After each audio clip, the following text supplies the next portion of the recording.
Hola, le habla su amigo Carlos Figueroa.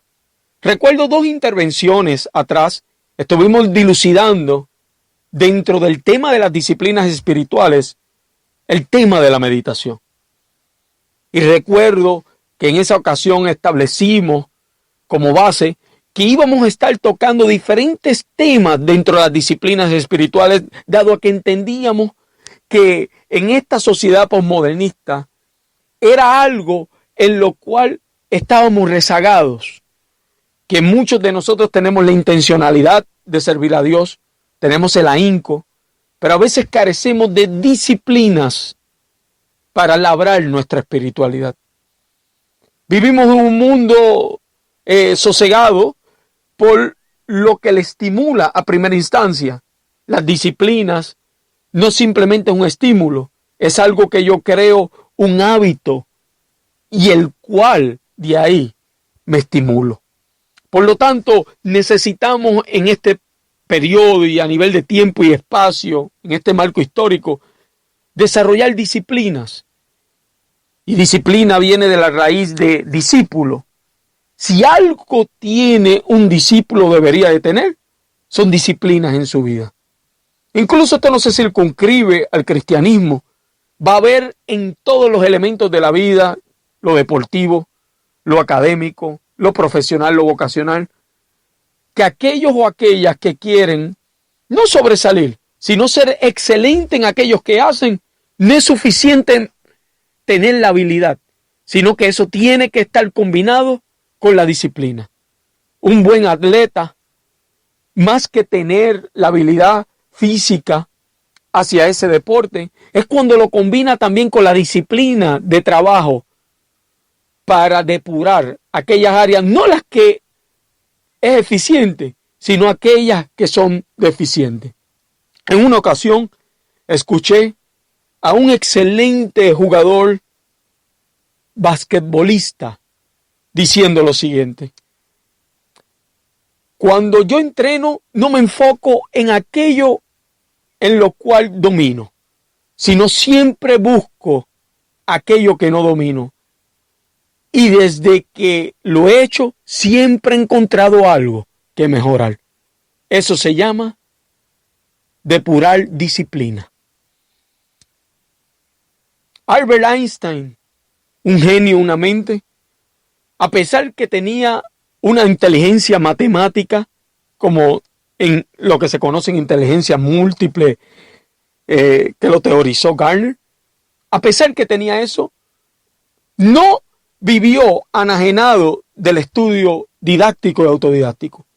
Era algo bien interesante, incluso dentro de los cronistas y aquellos que eran el círculo que estaba alrededor de él, dicen que muchas veces lo encontraban ejecutando ejercicios de física fuera de las horas de clase y le preguntaban: Albert, ¿estás haciendo esto porque tienes un examen o es para un alumno? Y él simplemente contestaba: no, simplemente estoy practicando porque quiero mejorar. Eso se llama depurar disciplinas.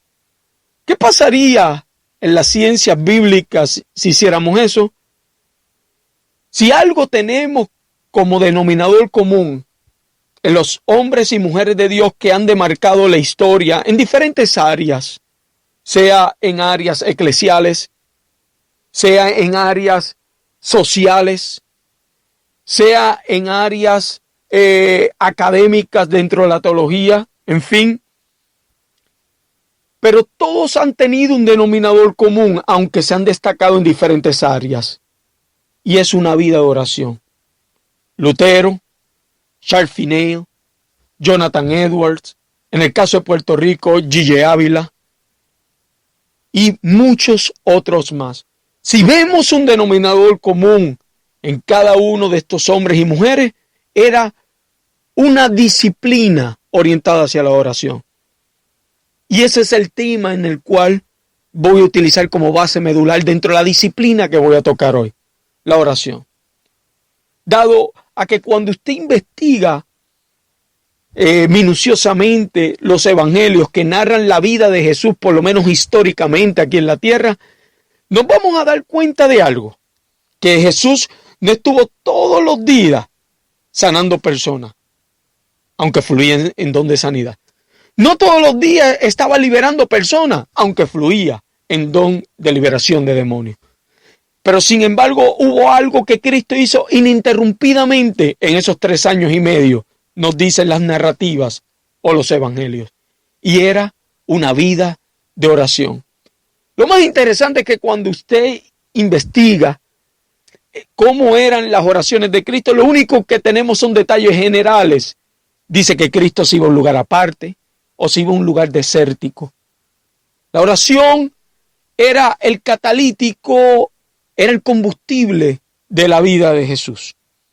Incluso en una ocasión, los discípulos que querían ser como Jesús se dieron cuenta que la base de ser como Jesús no era ni que los dones que Jesús tenía, ellos los tuvieran, era la base de la espiritualidad.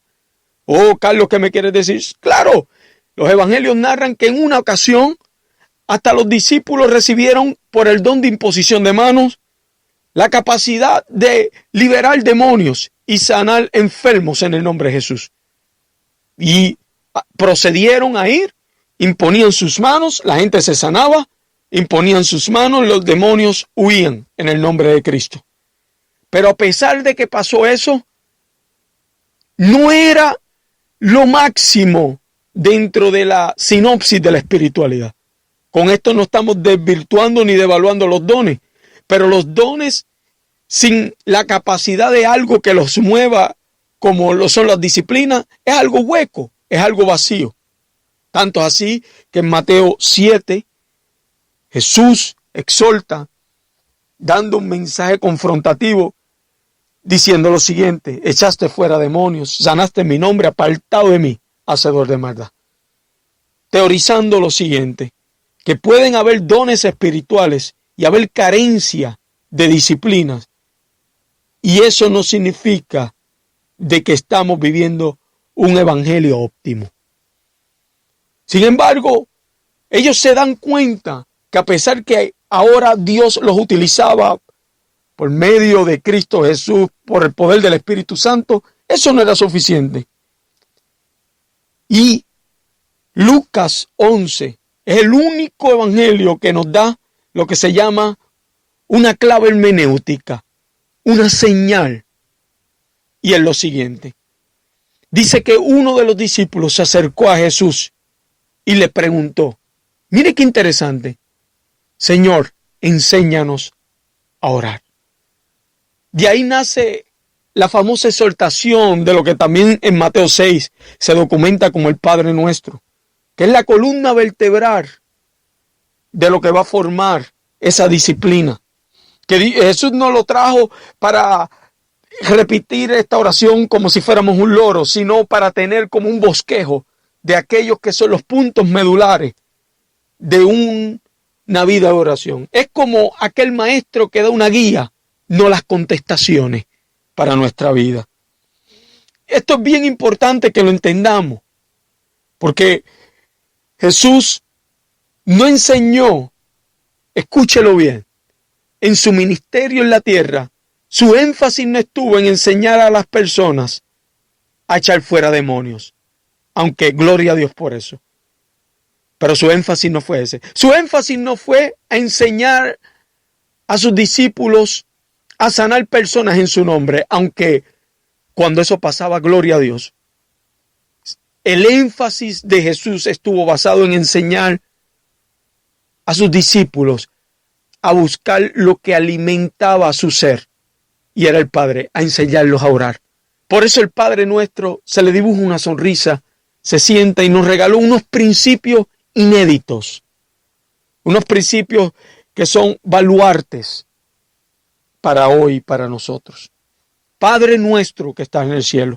Lo primero, con esa oración en el contexto de la comunidad del Mediterráneo del siglo I, cuando se está dando esta oración, si lo traemos en tiempo y espacio, se está rompiendo la distancia donde la cultura judía veía a Dios distante como el Shaddai en el Antiguo Testamento, como alguien que está distante, donde el sumo sacerdote es el único que puede interceder por nosotros, donde se le ve más como usted y no tú. Y cuando Jesús ya le está diciendo Padre nuestro, y no está diciendo Padre mío, nuestro, es que está siendo inclusivo a todo, ya desde por sí, ya es un plano que está rompiendo las estructuras, porque está diciendo, este Dios que ustedes lo han visto distante, es un Dios que siempre ha gustado de que lo vean cerca. Incluso tengo un gran amigo salmista llamado Juan Ferrer, y él tiene una definición bien interesante de cuando en nuestro corazón hay insensatez.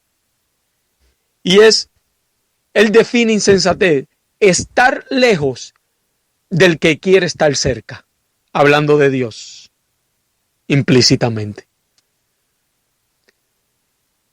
Muchas veces Dios quiere estar con nosotros, pero por nuestras faltas de disciplina, y una de ellas es la oración, que es uno de los canales, nosotros somos los que decidimos permanecer lejos.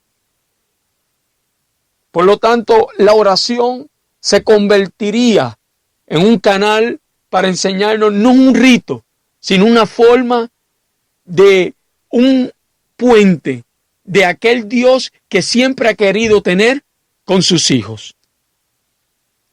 Venga hoy tu reino. Qué interesante. Está trayendo aquí un tema que se llama Basilea, en el griego, reino. No está hablando del concepto de iglesia, que eventualmente en Mateo 16, 18 es donde él lo habla. Aquí lo que está hablando es que venga lo que hay, la justicia que hay en el cielo, hágase en la tierra.